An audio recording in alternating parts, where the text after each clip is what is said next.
that footage before? Have you seen it? No, I have not really? seen that. Oh, that's awesome. Surprise. I think this is gonna work. I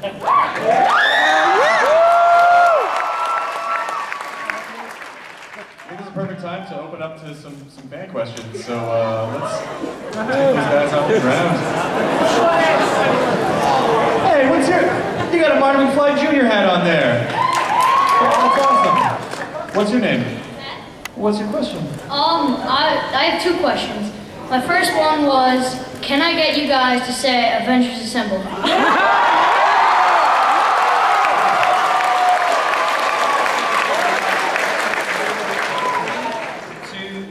1.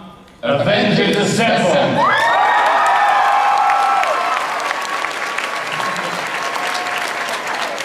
Okay, that made my dad comment on.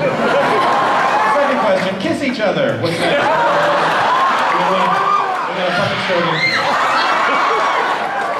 My second question was, who do you think's costume was the hardest to make and to get into every day for filming? Iron Man.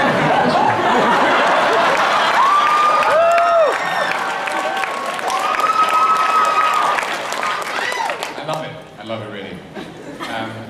I don't know actually, Chris, yours is the suit's pretty intense. Anyone who wears a suit has a pretty intense time, and that includes Mr. Downey Jr. in iron-clad armor. I think actually, when mad and turns into the green guy, that's by far the most difficult costume. The most ridiculous costume is my CGI suit. There's a day when everybody was on, all the Avengers were on set together, and it was kind of incredible. We were all sort of geeked out by it. And Chris is like blue and red and white, Hemsworth there with the hammer and the cape, and Robert's in the suit, and Jeremy had his arrows, and Scarlett's looking amazing in her kind of suit. And Mark at the back in like some spotted grey pajamas. Straight and after, reduced to a Chinese checkerboard. That, by the way, is how you ruffleize a role.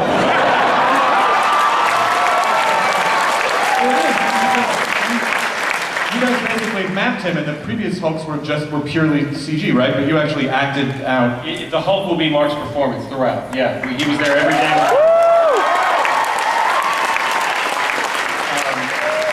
Because of modern technology, I do actually have the only distinction available to me, which is I'm the only actor who actually gets to play Bruce Banner and the Hulk.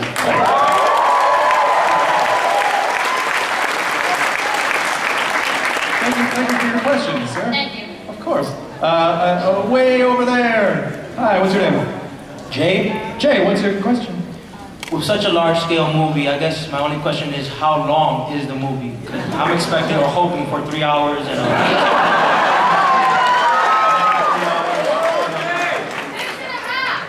We'll see. I mean, you know, the cut is still coming together. Maybe 7 hours, maybe 3 hours. Yeah. 225. That is some nerve rage right there, my friend.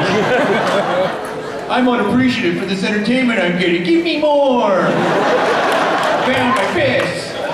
Someone change me. All right, what is your, did that suitably answer?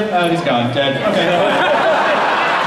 What is your name, sir? My name's Caleb with Sukiyaki Press. How you doing? Good, how are you? I'm doing great. Great, great. Yeah, my question is for Chris. Out of curiosity, I know it's a stupid question here. It used to be specified between Evans and Hemsworth. Probably, Yeah, I know it's a stupid question, but what do you like better, Captain America or Human Torch playing Captain? Actually, Clark and I were having I think we both have the same number of Marvel movies under our belt now, don't we? You have. I think we do, Chris. You have 4. That's a tough call. I'm gonna go with Cap.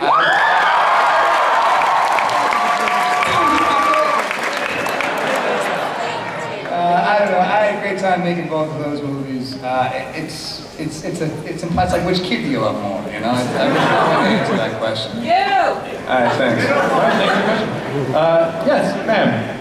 My question's a panel question, and I just wanted to go down and ask everybody who their favorite male and female superheroes are. If we could just find out.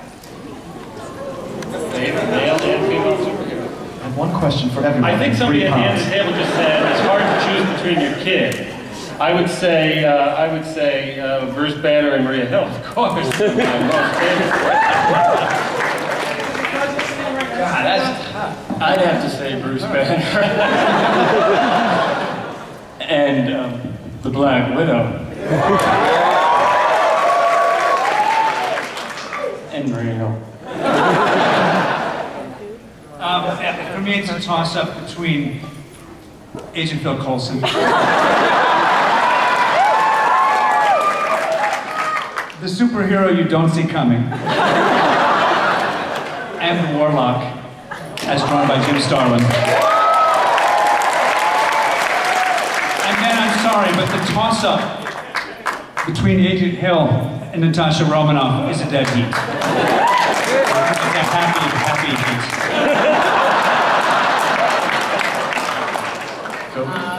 I would say Iron Man. And I'm sure Maria Hill. Sure, why not? I'll do it. Well, Loki's a super villain, so even though in his own mind he's a hero. So it's been a little bit of, I feel like my brother's been left out of this. My favorite superhero is Thor.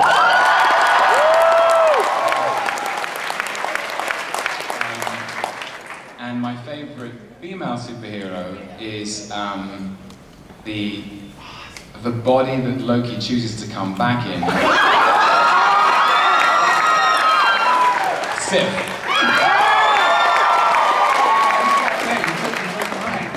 I'm on the end of the line. I'm going to say for the guy Iron Man, just because there's something nice about the fact that he doesn't have any actual powers. He kind of became, I'll say Iron Man.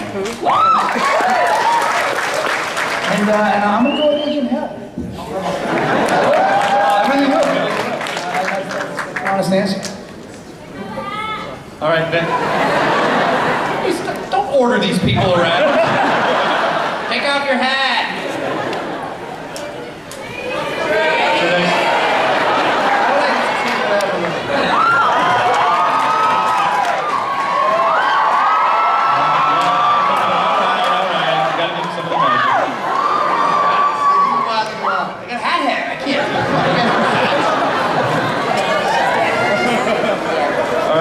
What's your name? I'm Natalie. What's your question? First of all, I just want to thank Chris and Tom for making the extras experience in Cleveland amazing. We had a great time with you guys, even though it was in the middle of the night. Are you there? Yeah. It was fantastic. Best experience of my life.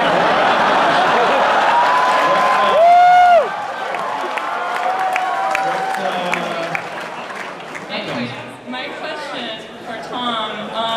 I know, Loki has gone through so many incarnations in the comics, and I wanted to know, your feelings on what we affectionately refer to as Lady Loki, or the current Kid Loki, or, any of the other incarnations in the past, and how you might, characterize your own movieverse Loki, taking some elements from those comic versions of him, or... It's a really good question. I've stolen and borrowed from them all, I think. Initially when I was getting ready to do Thor, and I just filled myself up with everything I could find.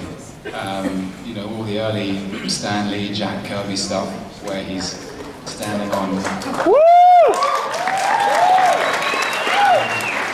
There's an amazing bit in a very early run, which I hope Kevin will one day think worthy to put in a movie, which is where Loki turns a whole street of cars in New York into ice cream.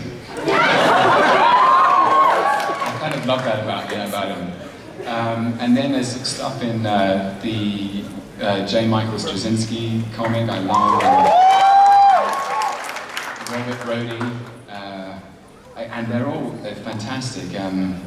It's funny that the Straczynski run actually has Lady Loki, I think, in there too, and I'm afraid I just don't have the cleavage to pull that. But somebody one day will. But yeah, they're all.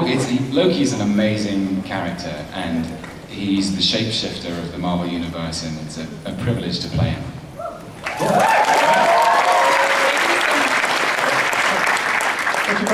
Hi, I'm Sasha. Thank you guys for coming out today. Really appreciate it. Basically, my first question is also for Tom. Watching the deleted scenes in Thor, it seems that Loki's character was kind of cut a little bit. Will we see like a more deeper side to him in the Avengers, or will it sort of be more villainous? Well, he's definitely evolved in the Avengers. I think through the course of Thor, you see Loki's journey of self-discovery, and it's as much an origin story for Thor as it is for Loki. And both Thor and Loki start that film as two brothers who stand to inherit the kingdom, and the picture looks very different at the end. I hope that there's plenty of them in the Avengers.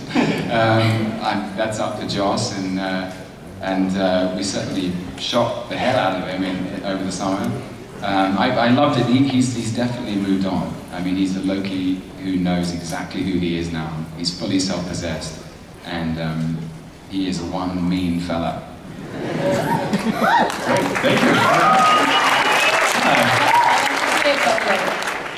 I love the beard. We're looking forward to Henry. Thank you. It's a beard love, okay? I could just listen to your two accents go back and forth all day long. It's wonderful. Should we get a pot of tea brewed as well? Yeah! Let's talk about Will and Kate. I'll say the Queen, indeed. We're gonna say the Queen. Be calm, carry on. All right. What's your question, ma'am? My question is for Tom. I was wondering, you fought like a lot of the Avengers, obviously, and I was wondering which was your favorite Avenger to fight against. Wow. Listen. Maria Hill! Listen, Maria Hill tries a hard bargain. It's what's fun is I get each superhero has their particular superpower, so Loki has to adapt to each hero. The way that he fights maybe Captain America, am I right? Might be a little more rough and tumble. I'd be interested to see what you think of the way Loki gets ruffalized.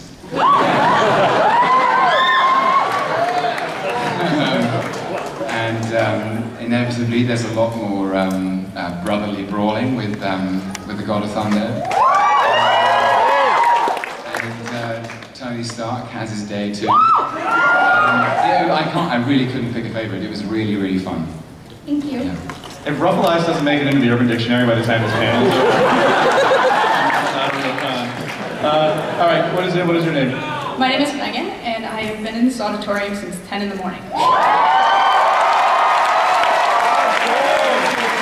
Should we go to the bathroom or eat a sandwich?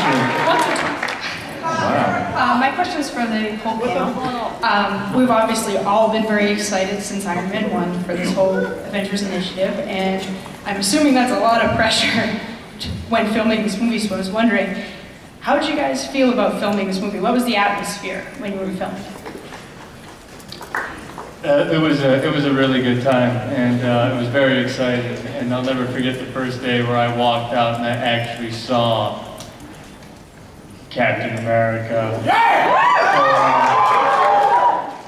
Sam Jackson, Anita Hill, and Iron Man and Tony Stark all there assembled in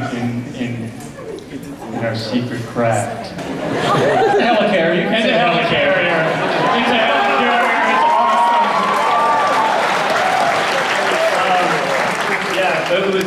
It was actually quite a bit of fun. Anyone else? Where's Thanos? What was that? Okay, I'll say, I said a little about this too, who started kind of at the Frank Gehry at the Disney Concert Hall, trying to serve some papers to Tony Stark in Iron Man 1 to actually find myself back in the black suit walking into a room and seeing the doors swing open. And there were the Avengers. I kind of felt like it was the Make-A-Wish Foundation. Like I only had a week to live and nobody had told me, and this was a great way they were sending me out.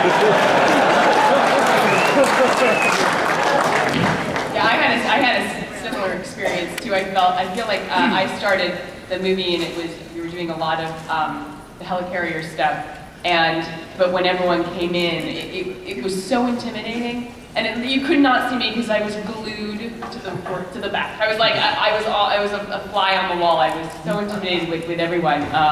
But I think that's sort of how it started off, and then as time went on, you know, we all became friends, and there was a lot of time to hang out on set. So. There was not a lot of times when everyone was in town at exactly the same moment, but the night there was, my favorite text I may have ever gotten in my life was from Chris Evans, and it just said, "Assemble."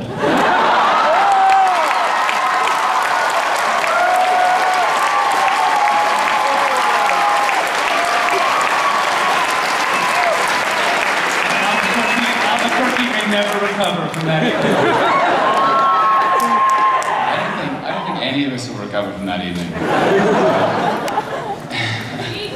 Yeah, that was a fun night, actually. Man, that was a fun night. I remember. You don't remember. I remember those. I'm afraid I'm going to tell the story, Chris. Nothing happened that night. Did you say it legally in public? No. There was some dancing involved, but I remember looking back to the only two people in the club who weren't dancing, and Messrs. Evans and Hemsworth were. I heard Chris saying, "But how do you get this back here?"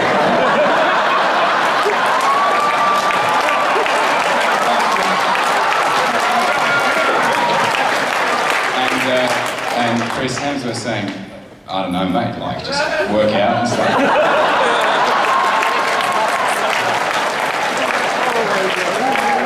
Two brothers in arms.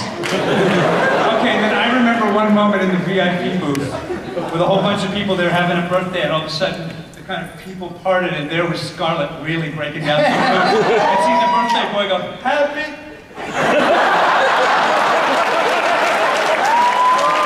He wasn't Ruffalo, but he was Romanoff. All right, sir, what is your question? Hi, I'm Sean. Throughout all of the movies the movies leading up to this, there's kind of been a little snippet at the end of each movie to kind of lead into the next one. Are we going to have something like that in this movie? And if so, what movie would it lead to? You're just asking how it ends.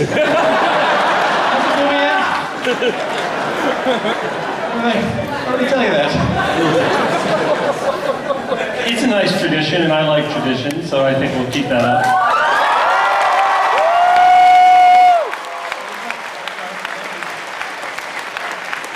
We have time for a couple more questions. Yes, Wonder Woman. Liz, well, my two questions got asked, but this one goes to Chris. What do you think, when there's a Captain America 2, about him working with Wolverine, considering their relationship in the past? That should be a question for Kevin. Wolverine will probably not show up in Captain America 2, but you never know someday. You never know. I never thought this would happen, and now here we are. I'm available, just so you know. Guys, again, this is not Price is Right, please. There's a question for Tom, even though all of you are amazing. Your character has mythology both in the comics and in actual mythology, so I was wondering what your favorite story from Norse mythology was. There's a really good story about how I can't remember the specifics of it, but basically Loki, he disguises himself as a horse. What's that in the script, Kevin? And he actually sort of saves, he saves Asgard, I think. But or maybe he doesn't. There's always like saving it and then trying to destroy it and then saving it again. But I love that particular. I think it's about there's some apples involved, and he needs to distract everyone's attention from the apples, and he goes and he distracts. He distracts a female horse by changing a horse. Do you know the story? Anyway, there's a horse involved. A pretty horse. Is that we're good? Alright, yeah, so I believe maybe 2 more questions at a time. Hi, my name is Elle, and I apologize because you're all amazing, but I have to ask Tom on behalf of Loki. In my review of Thor, I dubbed the movie Loki, like many people, because we all felt that your portrayal was so amazing. How did you tap into that very tortured spirit? Because you come across kind of like Gene Wilder's here. You're not. It's so funny. People at my drama school used to say I look like Gene Wilder. Very high compliment. My favorite. Hey, thank you. Yeah, he's amazing. I'm one of the anyway, Gene Wilder. You come with me. Come on, kids, to my creepy factory. World of pure imagination. I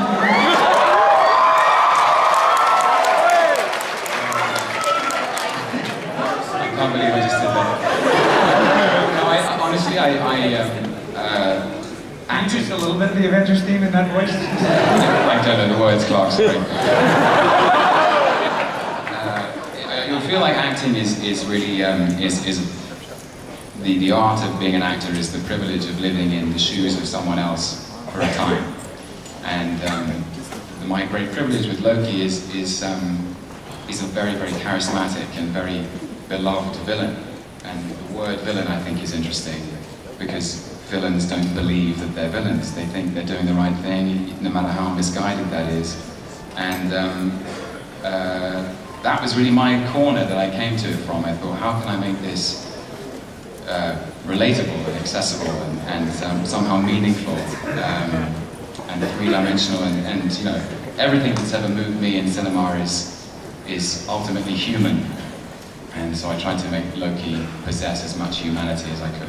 So it's a huge compliment to hear that. Thank you. Thank you.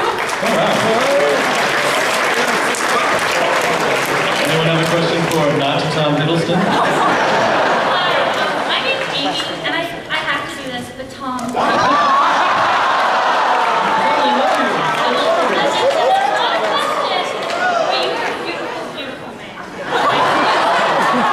Now my question is for everyone. Okay. Don't you think Tom is a beautiful man?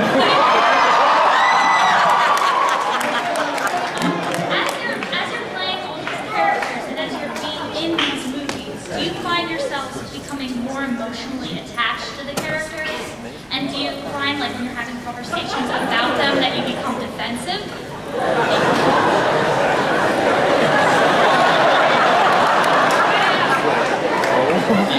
I'll briefly say yes. Anyone else? I don't know.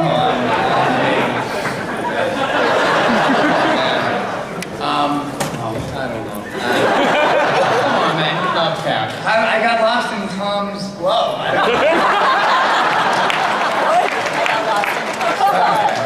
What was the question again? Was it about Tom? I love Tom too. I think it was about just like, I think it was sort of, is that like a method acting question? Like, do they get so into their characters that there's...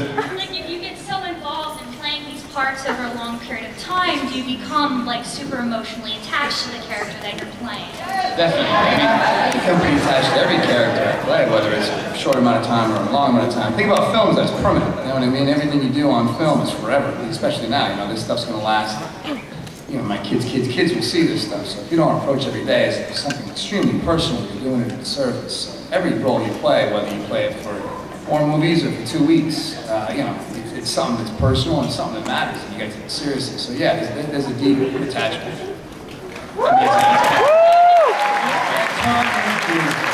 I think, let's just do one more question. One more question. All right, no, we gotta let it easy. All right, yes. All right, hello. First of all, thank you guys for turning Marvel into something amazing. And thank you, Tom, for turning Loki into one of my top 20 favorite villains. Thirdly, this question is for Kevin. I recently bought the Entertainment Weekly magazine for the Avengers, and I noticed that you got like new movies on the way, like Guardians of the Galaxy and The Inhumans. I feel like you're planning to bring the cosmic Marvel heroes together the same way you did with the Avengers. And if that's going to happen, how is that going to happen? Well, I mean, certainly we're going to continue. You know, we're working on a movie. We're in pre-production of a movie called Iron Man 3 right now. We've got a great director named Shane Black who's taking the reins of that character. And Iron Man 3 will be the first of what we sort of refer to as a phase 2 of this Avengers Assemble saga that will culminate, God willing, in an Avengers 2. Movies like Inhumans and Guardians, you know, could certainly fit into that. Those movies, though, we'll introduce the groups in those movies. You know, we're not going to do a Rocket Raccoon movie and a Groot movie and a Star-Lord movie on their own. They'll all be in Guardians together. Excellent. That was a fantastic last question. Well done, sir.